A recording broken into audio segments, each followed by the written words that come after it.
Estamos aqui para a 24ª aula do nosso curso de elementos de geometria e topologia para físicos. Tá? Hoje nós vamos introduzir aqui o que eu chamei de conceitos e ferramentas para nós descrevermos as relações entre objetos matemáticos em diferentes pontos de uma variedade. Tá, pessoal? Esse é um problema importante, é o que motiva toda a teoria. Né? Quando a gente está no RN, todos os pontos são equivalentes. Quando você está numa variedade geral e não no RN, não é bem assim. Tá? Então, nós precisamos de ferramentas para que a gente possa transportar estruturas, por exemplo, de um ponto de uma variedade para outro ponto. Os exemplos deixarão isso mais claro. Tá bom? Então, nós vamos estar iniciando aqui uma sessão que eu vou chamar de transporte de estruturas em uma variedade. É um nome meio ambicioso e meio vago, né? Mas eu achei que expressava bem a ideia do que a gente vai começar a ter em mente agora. Tá? Pessoal, um ponto aqui absolutamente essencial não faz sentido nós adicionarmos ou mesmo querermos comparar vetores tangentes a pontos distintos de uma variedade qualquer, tá? Pelo menos não em geral. Vamos conversar mais sobre isso. Aí eu inicio aqui um mini tópico que eu chamo fibrados, que é o conceito que a gente vai ter que introduzir para discutir isso. Mas antes vamos ver melhor aqui qual é o problema, tá bom? Pessoal, aqui é só uma imagem, um esquema representativo, certo? Para a gente perceber o que está acontecendo. Pessoal, se a gente tem uma N variedade, né, localmente, né, temos vizinhanças abertas ou homeomorfas ao RN, né, ou abertos no RN, então cada espaço tangente é uma N, é um espaço vetorial de dimensão N, tá? Então, por exemplo, quando a gente olha a superfície esférica que a gente costuma chamar de S2, só a casca, né, ela é uma 2 variedade, e os planos tangentes, quando nós observamos a nossa variedade imersa no ambiente R3, também são bidimensionais, tá? Então, ó, nós sabemos que espaços vetoriais de mesma dimensão são sempre isomorfos. Então, na verdade, usando essa representação, que no contexto que a gente está não é a melhor representação para um espaço tangente, porque o vetor, ele não precisa viver fora da variedade, né? Vetores, para a gente, agora são operadores diferenciais, vocês lembram disso?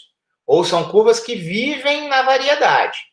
Mas a nossa motivação geométrica inicial para o desenvolvimento dessa teoria é muito forte. Então, a gente esboça um plano aqui, né?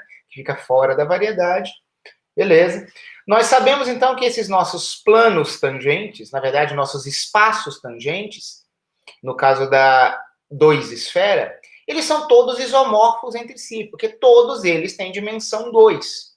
Então, nós temos que, embora nos inspiremos sempre na nossa intuição geométrica para definirmos a teoria de variedades, os conceitos em teoria de variedades, nós precisamos tomar cuidado para não, digamos assim, depositarmos confiança demais nessa intuição geométrica. Alguém poderia achar, por exemplo, que no espaço tangente ao polo norte da S2, haveria uma identificação especial com o espaço tangente no polo sul, a ponto da gente olhar um vetor como esse aqui em preto e achar que ele é essencialmente o mesmo deste aqui, esses distintos espaços tangentes. Pessoal, isso é uma ilusão da gente estar olhando esse objeto, mas, na verdade, prestando atenção no ambiente. Nós queremos definir variedades independentemente de ambiente. Então, poderia ser, na verdade, se a gente estabelecesse uma regra de correspondência bem definida, algum isomorfismo não canônico, não natural, que, na verdade, esses caras fossem correspondentes a esse aqui. Ou podia ser que eu desenhasse um outro vetor aqui nesse polo sul que fosse correspondente a esse vetor em que eu teria prestado inicialmente no polo norte. Tá? São todos isomorfos, não há isomorfismos canônicos, naturais. Então, não. Esse camarada não é o mesmo que esse camarada. Pelo menos não de uma forma natural. Você poderia fazer uma construção arbitrária para fazer isso, mas isso não é comum. Então, não faz o menor sentido pensar em adicionar vetores tangentes posicionados em pontos distintos de uma variedade, porque são espaços vetoriais distintos. Todos são isomorfos entre si, mas são distintos. Bom, além da gente estar vendo o espaço-ambiente dessa forma, a gente também é traído pela intuição geométrica básica por causa do RN, certo? Tá? Quando a gente estuda o RN, a gente é ensinado, quando a gente estuda vetores, a gente ouve falar que se você fizer um transporte do vetor de um ponto para outro, mas mantendo a sua orientação, a sua magnitude, você tem o mesmo vetor, né? Tanto que em física, às vezes, a gente fala muitas vezes de vetores aplicados em certos pontos, por exemplo, para exercer um torque, né? Ou alguma coisa do tipo. E a gente fala que todo mundo é igual. Mas isso é enganador, pessoal. Sabe por quê? Pessoal, quem é o espaço tangente a qualquer ponto P do Rn? Ora, eu comentei ali em cima, se eu tenho uma n variedade, a dimensão do espaço tangente em algum ponto dessa variedade tem a mesma dimensionalidade, como espaço vetorial. Então, o espaço tangente a qualquer ponto do Rn é o Rn novamente. São várias cópias do Rn. Notem que o Rn, a variedade inicial, poderia até nem mesmo ter uma estrutura de espaço vetorial. Podia ser que eu tivesse espaço numérico Rn, topologicamente definido, eu podia atribuir uma função distância para eu ter abertos ali, poderia ser que eu nem tivesse uma estrutura vetorial. Claro que tem, normalmente, quando a gente fala em Rn. Tem distinções, né? Entre espaço euclidiano, Rn. Mas o fato se vocês duvidam disso, imagine o conjunto de todos os vetores tangentes a curvas por um ponto. Eu fiz uma representação aqui no plano, tá bom? Tá aqui o R2, imagine esse ponto P, imagine todas as curvas que passariam por esse ponto, e imaginem todos os vetores tangentes a essas curvas. Olha, como toda dimensão aqui, todo caminho seria possível passando por esse ponto, é óbvio que nós teríamos vetores do plano arbitrariamente podendo exercer o papel de tangentes a curvas. Então, olha só, nós temos um espaço tangente neste ponto P aqui, ó. Eu chamei ele aqui, ó, de TP do R2, P seria esse ponto específico. Notem que vetores tangente são operadores diferenciais agora. Então, nós temos uma base aqui, que nós estaríamos acostumados a chamar de X chapéu e Y chapéu, que poderiam ser transportados da origem para cá, seriam esses vetores em rosa. Mas quando a gente pensa numa variedade qualquer, na verdade, agora nós temos operadores ΔX no ponto P e ΔY no ponto P. Então, por exemplo, um deles, o ΔX tomado no ponto P, pertence ao TPR2. Só que esse TPR2, ele tem a estrutura do R2, certo? Esse espaço tangente, ele deveria, em geral, ser diferente deste T0 de R2. T0, não, TO de R2, que seria o espaço tangente na origem. Esses são os caras aqui que a gente costuma chamar de X chapéu e Y chapéu, mas agora nós deveríamos interpretá-los como operadores nas direções pertinentes, aplicados na origem. Tá bom? Então, nós termos um vetor tangente à nossa variedade R2 na origem, e eu chamaria esse cara aqui de P0, é um cara que jamais deveria, em geral, poder ser comparado com um vetor como esse aqui, VP. Só que no caso do RN, a gente tem uma identificação absurdamente natural, e a gente define lá na nossa geometria analítica de começo de universidade, inclusive a noção de soma de ponto com vetor, que é uma outra coisa que a gente chama de espaço afim, mas na verdade a gente identifica, principalmente em física, né, esses dois vetores em laranja aqui como sendo iguais. Isso não é o que deve acontecer numa variedade em geral, tá bom? Então, isso aqui é um discurso, é toda uma declaração para você não comparar automaticamente objetos como vetores tangentes que estejam definidos em pontos distintos da variedade. Tá bom? Então, aquela história de transportar ingenuamente vetorzinhos só vale no Rn. Nós saímos desse mundo. Tá? Então, eu coloco isso aqui dessa forma. Em geral, a variedade M que a gente está considerando não tem estrutura linear, não precisa ser um espaço vetorial. E vetores não podem ser paralelamente transportados de forma ingênua. Tá? Então, torna-se muito conveniente, até para a gente estudar campos vetoriais, definimos o conjunto de todos os vetores tangentes a algum ponto da variedade. E a gente chama isso de fibrado tangente, tá bom? Em inglês é tangent bundle. Bundle é feixe. Então, feixe de tangentes, a literatura em matemática, em língua portuguesa, denomina esse objeto de fibrado tangente. Só que tem um detalhe. Ah, beleza, Léo, entendi. Um espaço vetorial é um espaço, tem lá os elementos, tem as operações, mas tem os elementos. Então, vamos unir todos os vetores? Simplesmente faça a união de todos os elementos de todos os espaços vetoriais, dos espaços tangentes a todos os pontos da variedade? Sim e não. Por quê? Porque a tentação é muito grande, pessoal. Tentação muito grande de fazer o quê? De você olhar para um objeto como esse aqui e para um outro como esse aqui, e com a sua intuição de imersão ou mergulho num espaço-ambiente, você achar que esses dois caras são a mesma coisa. Eles não são a mesma coisa. Então, como é que eu vou unir todos os possíveis vetores aqui de todos os espaços tangentes, tomando o cuidado explícito de dizer que um elemento oriundo de um espaço tangente jamais será igual a um elemento oriundo de outro espaço tangente. A gente precisa tomar um cuidado adicional. E isso vai estar envolvido na definição do fibrado tangente. Tá? Então, eu comento aqui. Como dois vetores tangentes podem parecer iguais, a gente ou evita uma expressão como essa aqui, ou a gente contextualiza. Olha só, isso aqui seria a expressão ingênua. A união de todos os espaços tangentes a todos os pontos da variedade. Você vai estar entendendo que você vai estar unindo esses conjuntos, tá certo? Mas é exatamente isso aqui que às vezes é bom evitar. Muitos textos, e eu prefiro fazer isso também, expressam o fibrado tangente como o que a gente chama de união disjunta dos espaços tangentes nos diversos pontos da variedade. O que é uma união disjunta, pessoal? Quando a gente vai fazer uma união assim, pessoal, a gente carrega um índice, não é isso?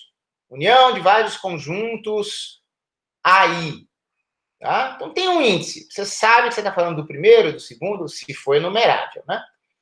Beleza. No caso aqui, nem enumerável não é. Mas você tem um índice que denota quais são os conjuntos que você está unindo. Notem que o que a gente chama de união disjunta é quando você quer unir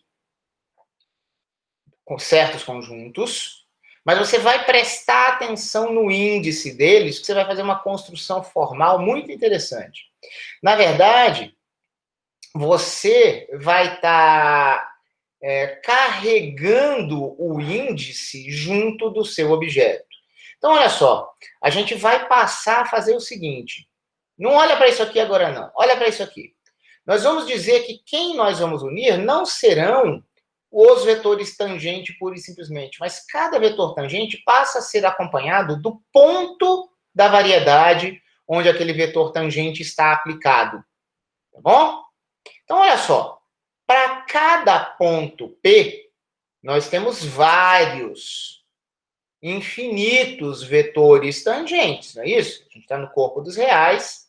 Então, mesmo que a dimensionalidade seja baixa, nós temos infinitos vetores tangentes. Então, olha só o que eu vou fazer. No lugar de olhar somente os vetores, a gente vai fazer aqui, ó, um produto cartesiano do singleto ponto P da variedade com o seu espaço tangente. Pessoal, quais são os elementos de um produto cartesiano de dois conjuntos? São pares ordenados, em que você tem um elemento do primeiro conjunto, no caso aqui é um conjunto singleto, sempre é um único elemento que entra aqui, um único mesmo elemento que entra como primeira componente do meu par ordenado. E a segunda componente do meu par ordenado, que será um elemento deste conjunto aqui, vai ser um elemento desse cara, que é um vetor tangente. Tá bom? Então, ó, a gente vai estar, então, fazendo o seguinte. Nós vamos estar unindo estes produtos cartesianos, mas um objeto como esse aqui, um conjunto como esse aqui, na verdade, é um conjunto de pares ordenados. P, um dos vetores tangentes a XP. P, com outro dos vetores tangentes à variedade em P, com outro elemento do espaço tangente. Tá? Então, P, um XP1, P, um XP2. Ok? Agora, a gente nem tenta enumerar aqui, porque não dá. Tá? Por quê? Porque se a gente olhasse só para os vetores tangentes, podia dar aquela tentação de achar que nós teríamos dois caras iguais, e isso sumiria da união. Tá? Então, isso a gente chama de união disjunta. Isso, na verdade, a união disjunta é, inclusive, um procedimento para a gente gerar novos espaços topológicos, antes da noção de variedades, tá? Eu não listei a união disjunta como uma das técnicas de construção de novos espaços topológicos, porque lá eu achei que seria muito abstrato e eu sabia que eu ia falar disso aqui. Tá? Embora esteja num contexto com muito mais estrutura, porque agora nós estamos com estruturas diferenciáveis, estamos falando de variedades suaves. Tá? Tudo bem? União disjunta é uma ajeitadinha numa união para você, ao invés de ter os elementos que você quer unir pura e simplesmente, você os transforma antes em pares ordenados, para você não perder a origem do conjunto de onde veio o seu elemento. Quero pegar um elemento daqui? Tá bom, não esqueça da origem dele. Tá? Para a gente poder contar como distintos, claramente, mesmo caras que quisessem nos enganar como sendo iguais, exemplificados nesses dois aqui. Bom? Ufa! Será que é isso? Pronto, então fez a união disjunta, uni todo mundo, eu sei o que é o fibrado tangente? Na verdade, tem mais do que isso, pessoal. E eu não vou dar a definição completa do fibrado tangente aqui hoje. Mas vamos tentar fazer uma ilustração. A gente chama cada um desses conjuntos aqui, ó, em que você forma esses pares ordenados, a gente chama de fibra. Que diabo é isso? Vamos olhar para isso aqui. Ó, imagina que aqui a gente tem a variedade M.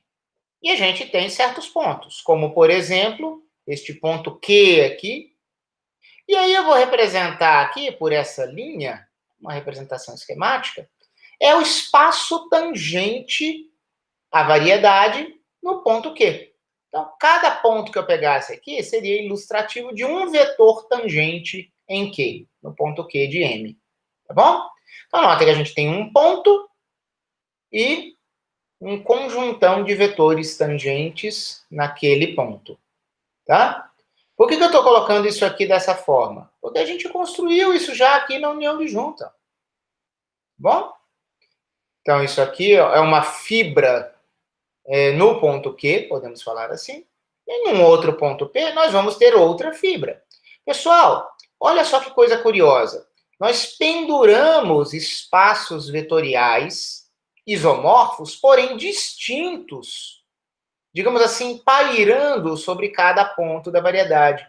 Pessoal, é uma estrutura, não é? A gente colou o espaço tangente, né, conceitualmente, em cima de cada ponto da variedade.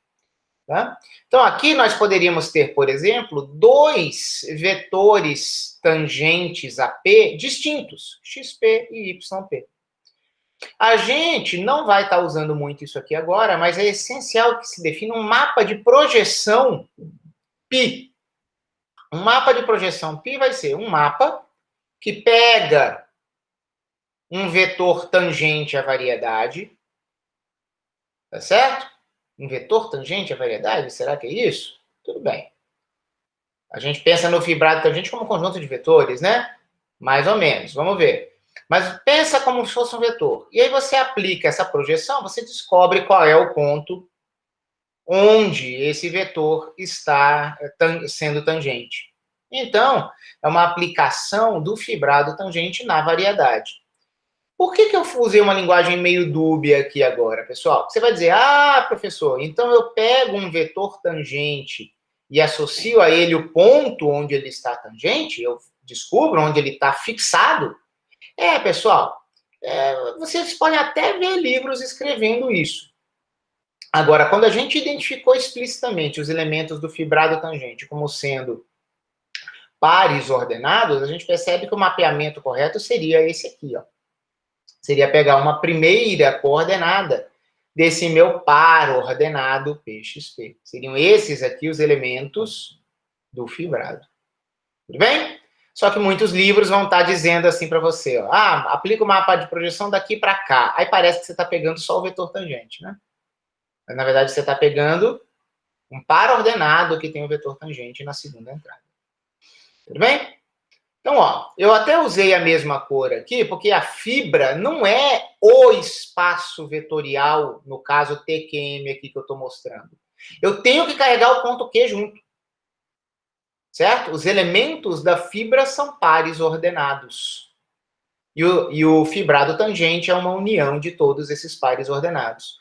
Como agora o que eu estou unindo são todos esses pares ordenados, eu sei que por mais que tenha um vetor tangente aqui, que pareça com um vetor tangente aqui nesse outro ponto, eles nunca serão iguais, porque eles vão estar carregando a primeira entrada do par ordenado como distintos. Tá bom?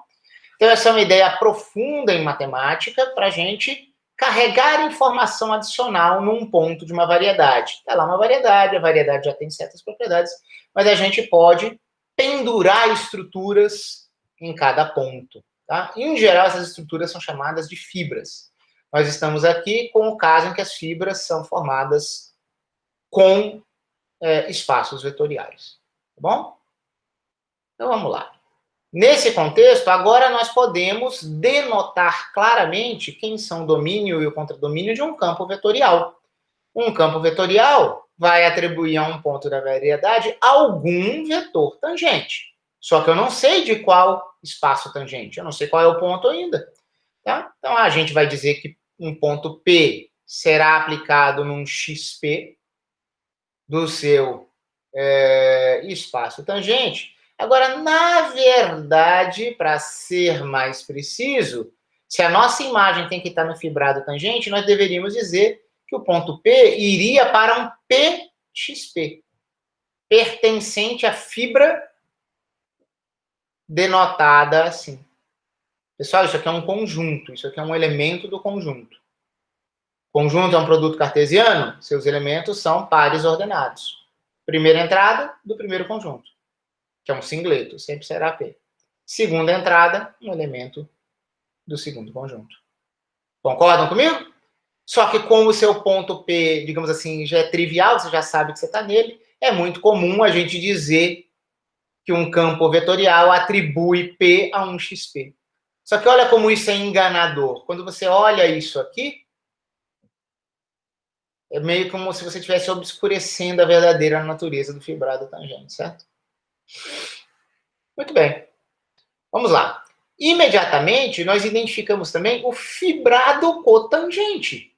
Pessoal, eu poderia estar considerando, digamos assim, pairando sobre cada ponto da variedade, não esses espaços tangentes, mas os seus duais. Ok? Nós já vimos um espaço cotangente, nós definimos isso numa aula anterior, é o dual de cada um desses caras. Então, eu poderia estar pendurando aqui, fazendo pairar sobre cada ponto, os duais. Então, aí nós teríamos o fibrado cotangente, que claramente vai ser chamado de T dual M.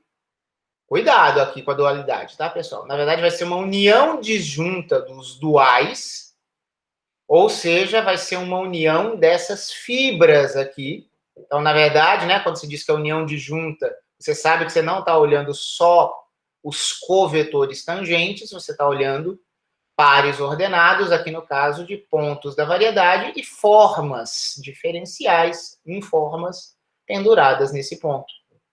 Então, notem que é uma construção completamente análoga à do fibrado tangente. Só que agora nós temos o fibrado cotangente. Tá bom? Seus elementos são pares ordenados, pontos da variedade, em formas naquele ponto. Uma forma diferencial, portanto, ela associa suavemente um covetor ômega P a cada ponto P da variedade. Só que, oficialmente, agora a gente tem que colocar como contradomínio o fibrado cotangente. Tá? Não pode ser um TPM dual, porque a gente não sabe qual é o P, certo? Então, mais uma vez, enquanto formas muitas vezes são descritas como associando suavemente um covetor a um ponto P, um covetor do espaço cotangente em P, na verdade, ao invés disso aqui, nós deveríamos dizer que P leva a um par ordenado P ômega P. A discussão completamente análoga do que eu fiz do fibrado tangente. Tá bom? Pessoal, os fibrados tangente e cotangente são casos particulares de fibrados vetoriais, em que as fibras são espaços vetoriais. Pessoal, notem aqui as aspas, porque as fibras não são espaços vetoriais. São produtos cartesianos de pontos singletos por espaços vetoriais, pelo menos nesse caso restrito que eu mostrei aqui para vocês, tá bom? E há casos mais gerais, em que a gente poderia estar, por exemplo, atribuindo tensores a cada ponto da nossa variedade, tá bom? Aí nós teríamos fibrados tensoriais, tensor bundles, tá? Não podemos discutir esses conceitos a fundo agora, tá? Pessoal, aquela função de projeção π, ela não estava aqui à toa. Ela pode exercer um papel, né? Ah, tem uma função. E se eu tivesse um aberto ao redor dos pontos da minha variedade? Será que aberto vai mapeado em aberto? Pessoal, não vou poder discutir isso em profundidade agora, mas olha que coisa louca. Fibrados viram variedades, desde que nós coloquemos certos elementos e certas condições. Eles podem ser dotados de estruturas diferenciáveis e eles próprios podem se tornar variedades, em algum sentido, tá bom? Então, isso é um negócio muito louco, porque aí nos pontos dos fibrados nós poderíamos ter coordenadas locais, operadores. Operadores em quê? Deixa isso para depois. Espero, mas não acredito que ainda nesse curso, certo? O lance é o seguinte, mas dá para a gente falar algumas coisas interessantes aqui. Qual seria a dimensão se um fibrado tangente ou cotangente se tornasse realmente uma variedade? Qual seria a dimensão dessa variedade? Pessoal, dá para argumentar aqui que vai virar 2N. Por quê? Olhem para essas figurinhas coloridas aqui do lado. Ah, PXP, PXP. Eu vi que se eu tenho uma N variedade, eu vou ter N coordenadas locais para descrever um ponto P da variedade, não é isso? As minhas cartas vão mapear vizinhanças em abertos no Rn. Tá bom, mas eu vi que a dimensão de um espaço tangente, como espaço vetorial, também é N. Então, eu também tenho N componentes. Então, N componentes, digamos assim, das coordenadas locais para mapear localmente um ponto, outras N, 2N. E é claro que o espaço dual admitiria um raciocínio análogo, e se ele é dual, ele tem a mesma dimensão. Então, nós temos aqui variedades, acreditem que nós teremos variedades com esses fibrados vetoriais, e eles terão dimensão 2N. Nós já vimos isso em algum lugar? Pessoal, na mecânica clássica, o espaço de configurações, em muitos textos mais avançados, é chamado de variedade de configuração. Por quê? Porque o espaço de configurações é uma N variedade, localmente descrita por N coordenadas generalizadas. Lembra das coordenadas generalizadas em mecânica clássica? Beleza. Elas determinam o estado dinâmico de um sistema dinâmico, de um sistema físico? Não. Né? Por quê? Essencialmente porque a segunda lei de Newton, lá nos primórdios, exige que a gente conheça a posição inicial e velocidade inicial de uma partícula para a gente poder trabalhar. Então, se a gente tem N coordenadas generalizadas, vocês sabem lá da mecânica clássica que a gente também precisa de N velocidades generalizadas. Então, vocês devem se lembrar que a dinâmica lagrangiana, quando a gente tinha uma função lagrangiana, nós precisávamos, né, mesmo num caso de autonomia temporal, a gente precisava das n coordenadas generalizadas e das n velocidades generalizadas. Pessoal, o lagrangiano era uma função real em 2n variáveis. Em que espaço que o lagrangiano estava definido? No fibrado tangente. O lagrangiano é definido no fibrado tangente, certo? De que variedade? Da variedade de configuração, que é o seu espaço de configurações. Lembrem-se que os espaços tangentes agora, a gente não interpreta os vetores tangentes como velocidades? Não são velocidades, vetores tangentes de curvas? Perfeito. A dinâmica lagrangiana, ela se manifesta no fibrado tangente. A função lagrangiana é uma função real no domínio fibrado tangente da sua variedade de configurações. Tá bom? Por outro lado, e talvez isso deixe algumas pessoas chocadas, como a gente já mexia com objetos exóticos sem perceber, a dinâmica hamiltoniana, ela ocorre no fibrado cotangente, que é o que a gente chama de espaço de fase, certo? Os vetores velocidade, né, as nossas velocidades generalizadas, elas dão origem aos momenta, não é isso? Os momenta canônicos da mecânica clássica, tá? E então, eu repito, eu não tenho tempo para falar disso aqui agora, talvez eu não tenha tempo para falar mais disso nesse curso, mas se vocês olharem no livro do Arnold, de mecânica clássica, por exemplo, certo? Lá está muito bem construído que as funções hamiltonianas são definidas nos fibrados cotangentes, e é isso que a gente chama de espaço de fase. A gente sabe que dinâmica lagrangiana e a dinâmica hamiltoniana são equivalentes, mas vocês devem se lembrar que conservação de energia aparece de uma forma mais evidente na dinâmica hamiltoniana. Por quê? Porque no fibrado cotangente, com covetores, formas, é mais natural a observação de uma certa forma simplética. Pessoal, uma forma simplética, muito grosseiramente, vou falar aqui, é um tipo de produto interno alternante, antissimétrico, que expressa a conservação da energia de uma forma bem natural. Na verdade, isso mostra porque formas, né, covetores e K-formas em geral, são, às vezes, até mais úteis do que campos vetoriais. Formas são muito importantes, tá? Porque tem algumas propriedades são mais naturalmente expressáveis lá. E a gente vê isso lá na física, no nosso espaço de fase. Bom? Bom, fui um pouco superficial aqui agora, mas estou tentando dizer que essa história de fibrado tangente, fibrado cotangente presta para alguma coisa. Só que agora eu vou querer introduzir aqui exemplos de operações para a gente efetivamente navegar de um ponto para outro de uma variedade, ou até mesmo de uma variedade para outra. Nesse primeiro momento, eu vou estar transportando estruturas de uma variedade para outra, tá bom? Então, eu vou introduzir aqui duas operações. Eu juro que eu procurei traduções em livros em português, pessoal, eu não achei nada claro, tá? Tem dois tipos de operações que a gente pode chamar, que são pullback e push forward, certo? Um pullback é puxão para trás, e um push forward é um empurrão para frente, tá? Vamos ver de onde vieram esses nomes, tá? Então, eu comento aqui, há várias operações de mudança de domínio e ou contradomínio relevantes para o cálculo de variedades, tá? Devia ter fechado aspas aqui, para esse mudança de domínio e ou contradomínio, tá bom? Vamos ver vários casos, tá bom? Olha só. Vamos ver o caso mais simples aqui. Pessoal, se a gente tiver uma função real em uma variedade, já vimos isso, né? F de n nos reais, onde n é uma variedade. Tá? Pode ser que a gente queira transportar, de alguma forma, essa função para uma outra variedade. Como assim?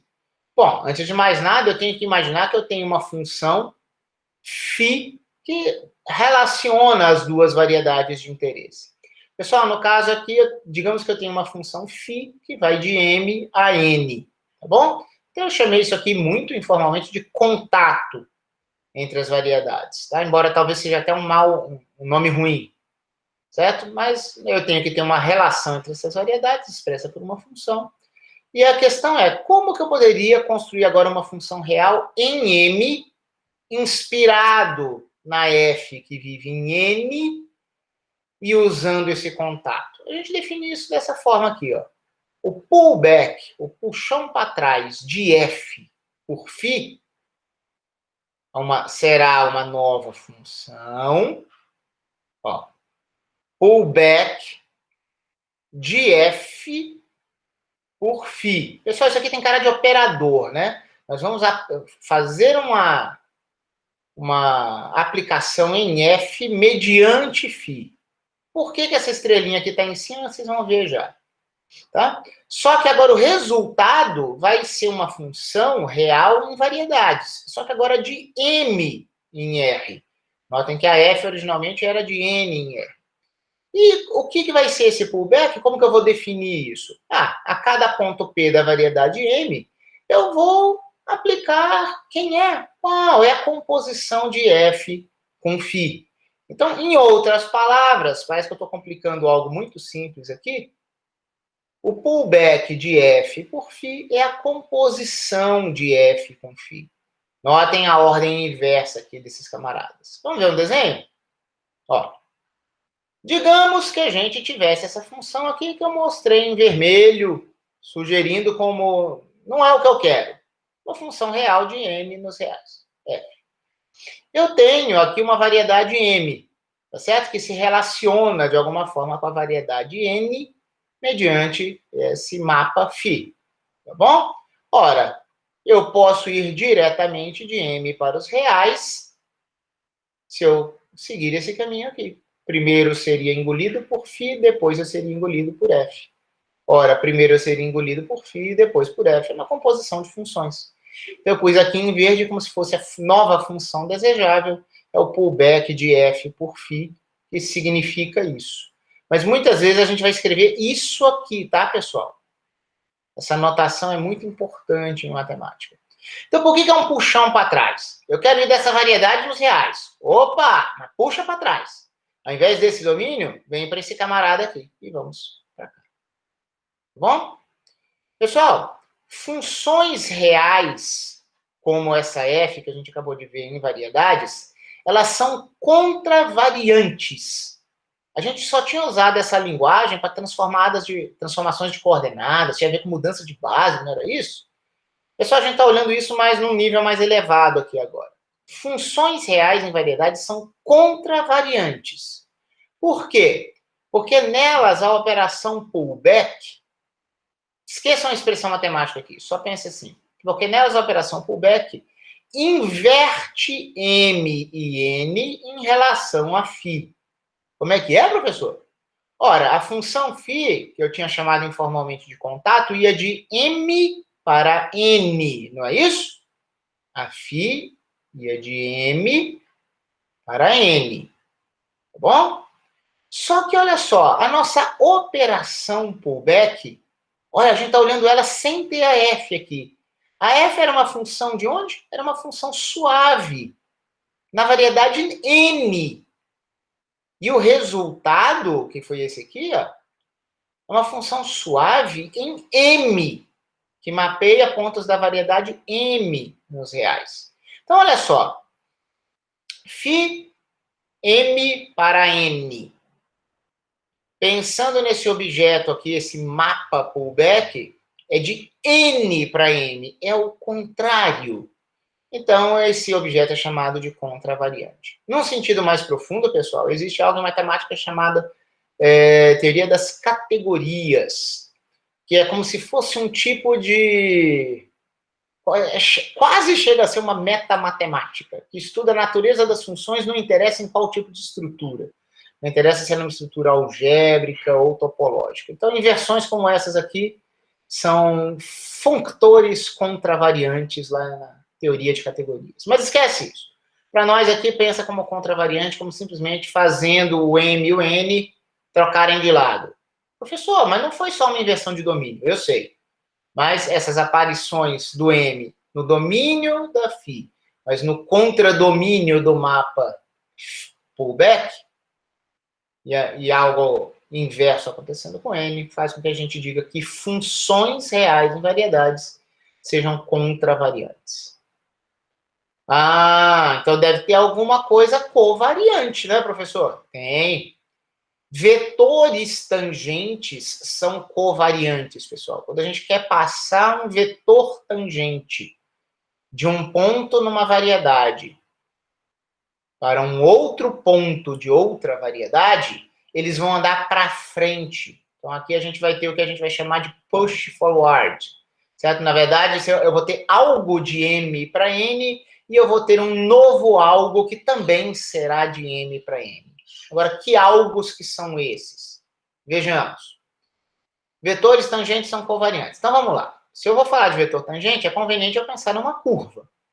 Então, dada uma curva gama, ó, pensem aqui numa variedade M e numa curva gama, cujo traço nós esboçamos aqui. Esses são os objetos iniciais. Uma curva gama, aqui está seu traço, na variedade M. E eu tenho o mesmo mapa φ que eu usei na discussão do pullback, que me leva de uma variedade para outra, de M para N. Tudo bem? Pessoal, se eu tenho uma curva aqui e tenho esse mapa, isso induz uma curva na variedade N. Que curva que é essa? Pessoal, é a composição de φ com gama. Olha só, gama. Dos reais, eu vou para um ponto da variedade M e depois eu vou de M para N. Então, se realmente eu fizer uma composição como essa aqui, um real alimenta gama, vai para M. De M, eu entro em φ e vou parar em N. Ora, se essa função aqui vai dar reta real em N, a gente vai chamar isso aqui de uma curva em N, cujo traço nós vemos aqui em preto. Bom? Tá bom. Então, quais são os objetos iniciais? Uma curva, uma variedade e um mapa entre as variedades. Beleza, agora olha só o que eu vou fazer. Vou pensar num certo ponto P específico na variedade M. Um certo ponto P, na linguagem da curva, corresponde a um certo ponto da variedade, para um certo T real. Então, esse ponto P é a mesma coisa que gama de T. Tem hora que a gente vai chamar ele de P, tem hora que a gente vai chamar de gama de T, dependendo da nossa conveniência. Tá? No caso, a conveniência da gente chamar isso aqui de gama de T é porque o vetor tangente a essa curva, pessoal, não é exatamente uma setinha, a gente já vai conversar sobre isso. Isso aqui é um vetor tangente a uma curva em variedade, tá? Mas esquematicamente a gente representa assim. Ele vai ter, de certa forma, uma imagem lá na variedade N. Porque aqui eu tenho uma curva, eu tenho vetores tangentes à curva. Em que ponto? Ora, se eu estava pensando no ponto P e tem um mapa φ, este ponto aqui em que eu estou interessado é φ de P. Ele é a imagem por φ do meu ponto P. Agora, quem será o vetor tangente a essa curva aqui, mapeado por esse cara? Eu não posso aplicar o φ no gama linha. Não é assim que funciona. O φ não engole vetores tangentes. Ele engole pontos da variedade. Então, quem é esse cara? Tá? Nós vimos o seguinte. Ó, peraí, eu sei fazer. Professor, essa aqui é a curva na variedade N, não é? Você não disse que tinha que compor φ com gama? Isso é uma curva em variedade. Então, eu sei quem é esse cara em verde. Certo? Ele é a derivada da curva no ponto. Não foi isso que você fez no espaço M? Faz isso no espaço M também. Beleza, então vamos pensar nesse cara aqui. Ora, então trata-se da derivada da curva na variedade N, φ composta com gama. No ponto T, pessoal, esse T teria uma reta real aqui, né? Do domínio das curvas. Mas, na verdade, pessoal, eu quero mostrar para vocês que tem algo complicado aqui. Eu poderia ter discutido isso quando eu discuti vetores tangentes e espaços tangentes. Mas eu quis deixar para agora porque vai casar mais naturalmente com a sequência do curso, tá? O que isso quer dizer? Pessoal, não confundam a interpretação que vocês têm para esses caras, no caso de curvas dos reais no RN, com curvas em variedades, tá, pessoal? É diferente. É inspirado naquilo, mas é um pouco diferente. Lembre-se que agora vetores tangente para nós são derivações. São caras que gostam de engolir funções e cuspir números reais.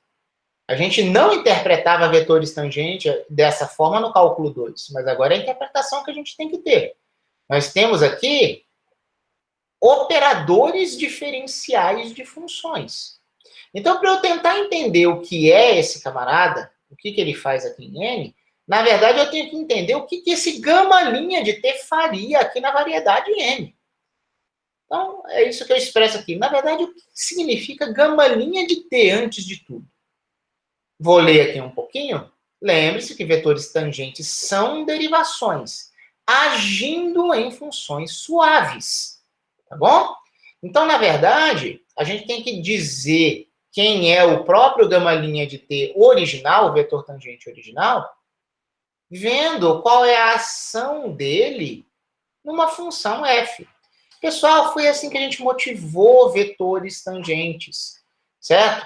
Nós vimos que vetores tangentes poderiam ser operadores diferenciais ali na derivada direcional. Não foi assim? Então, nós não temos alternativa a não ser definir a derivada de uma curva em variedade. Nós não temos alternativa a não ser definir como sendo um vetor tangente, portanto, uma derivação, que quando engolir uma função suave f, vai nos dar a derivada temporal desta curva real aqui. Pessoal, isso aqui é uma curva real, porque gama, reais na variedade, mas f é variedade nos reais. Então, essa função é dos reais nos reais. Essa é uma curva que não é em variedades, então a gente sabe calcular o DDT dela. Tá bom? Uau, que diabo é isso? É, gente, um negócio pode ser bem complicado. A gente achava que a gente já sabia o que era isso, quando a gente pensava como um vetor velocidade. Ele ainda é interpretado como um vetor velocidade em certas condições, mas aqui a gente precisa interpretá-lo no nosso sentido abstrato, como um objeto que engole funções para gerar números reais. Qual o número real? Esse aqui. Se vocês olharem a aula em que eu relembrei com vocês derivada direcional, vocês vão ver que a derivada direcional é uma derivada de uma composição de funções muito parecida com essa. Bom? Então, essa é a interpretação de quem é gama-linha de T. Gama-linha de T, como um vetor tangente, engole uma função f e cospe o número DDT desta função composta. Reflitam com calma depois, pode dar uma fritada no cérebro, mas vocês depois vão perceber que é mais simples do que parece. Então, agora a gente vai tentar interpretar quem é agora o nosso vetor tangente na variedade N. Como é que é, meu professor? Ah, isso aqui, ó. Não, a gente está querendo interpretar esse cara. Nós obtivemos uma expressão para ele, tá? Mas a gente quer evoluir um pouquinho mais. Quem que é esse cara aqui? Além disso, qual será o efeito dele como uma derivação agindo em funções reais na variedade N? Então, vamos ver esse cara. Do mesmo jeito que o gama-linha de T podia engolir funções reais na variedade M, esse objeto, que revelou-se como sendo esse, ele vai engolir funções na variedade N. Vamos ver como que ele engole. Esse assim que está aqui. Ó. Assim, esse vetor tangente num ponto da variedade N engole uma função do C infinito N, G. Ora, olha o que a gente fez aqui em cima. Como é que é? Qual é o resultado? Compõe esse com a função antes de você derivar. Então, isso aqui é DDT da G composta com esta função. que é φ gama.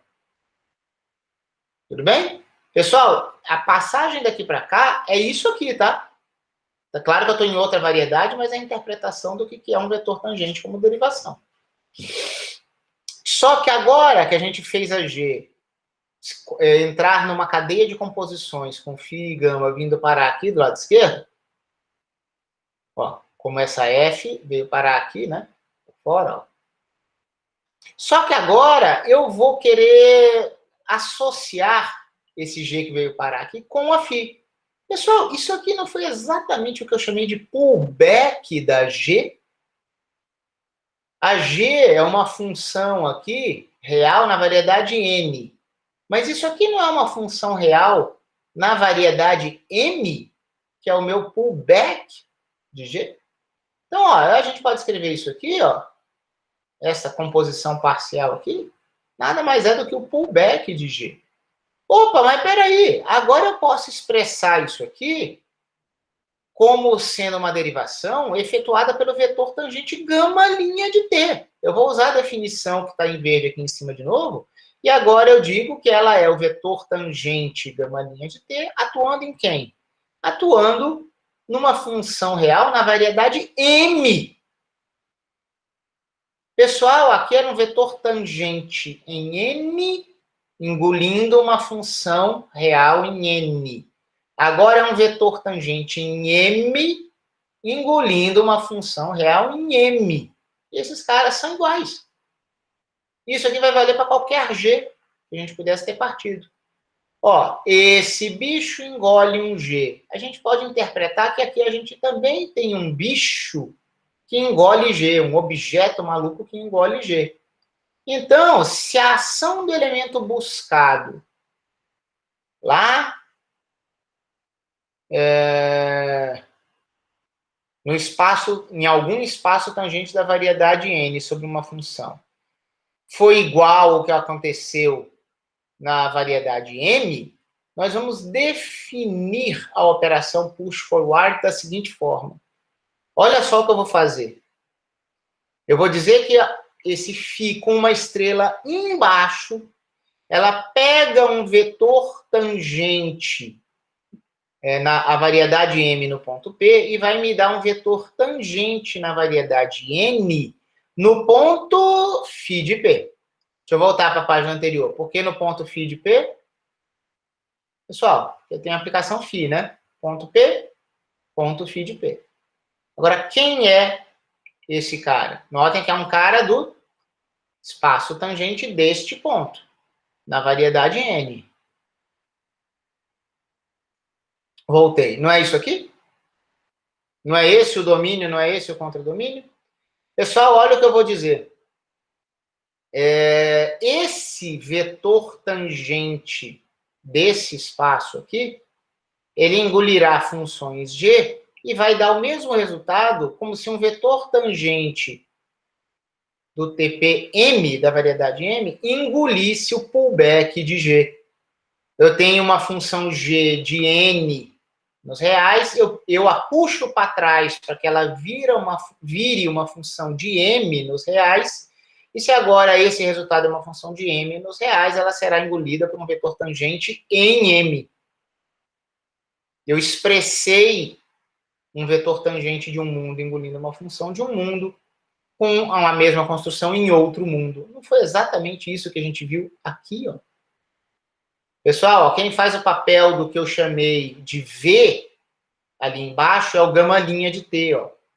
Isso aqui é V engolindo um pullback. Porque agora eu vou chamar de V um vetor tangente qualquer. Talvez eu até pudesse ter chamado aqui, né, ó. Do mesmo jeito que nessa figura eu chamei esse ponto de P, eu deveria ter chamado isso aqui de V. Um V qualquer. Certo? E aí a gente estaria buscando um outro cara aqui.